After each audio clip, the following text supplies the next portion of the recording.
कैसे खुद भगवान ने पी लिया जहर और बचाई भक्त की जान। एक सेठ जी बड़े कंजूस थे।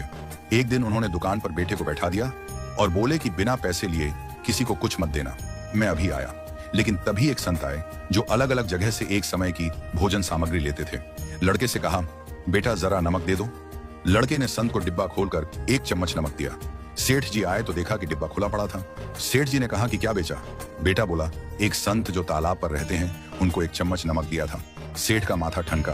वो बोले, अरे मूर्ख, इसमें तो जहरीला पदार्थ है। अब सेठ जी भागकर संत के पास गए। तब तक संत भोजन बनाकर भगवान का भोग लगाकर खाने की थाली लेकर बैठ चुके थे। सेठ जी दूर से ही बोले, महाराज रुकिए, आप जो नमक लाए थे नमक नहीं था बल्कि जहरीला पदार्थ था। कृपा करके आप ये भोजन ना करें। संत जी बोले, भाई हम तो प्रसाद लेंगे ही, क्योंकि भोग लगा दिया है। भोग लगाकर भोजन छोड़ नहीं सकते। अगर भोग नहीं लगता तो भोजन बेशक छोड़ देते। ये कहकर संत ने भोजन को प्रसाद समझकर खाना शुरू कर दिया। यह देखकर सेठ जी के होश उड़ गए। वो रात भर वहीं बैठे रहे।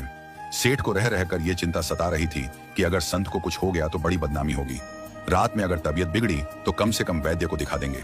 सोचते सोचते उसे नींद आ गई। सुबह रोज की तरह संत जल्दी उठ गए और नदी में स्नान करने लगे। सेठ जी ने कहा, महाराज तबीयत तो ठीक है? संत बोले, भगवान की कृपा है। इसके बाद वे पूजा के लिए मंदिर चले गए। जैसे ही संत ने मंदिर का द्वार खोला तो देखा कि भगवान के श्री विग्रह के 2 भाग हो गए हैं और शरीर काला पड़ गया है। ये देखते ही सेठ को सब समझ आ गया कि भक्त के अटल विश्वास को देखकर भगवान ने भोजन का जहर भोग के रूप में स्वयं ग्रहण कर लिया और भक्त को प्रसाद ग्रहण कराया। इसके बाद सेठ ने तुरंत घर जाकर बेटे को दुकान सौंप दी और स्वयं संत की शरण में आकर भगवान की भक्ति करने लगा।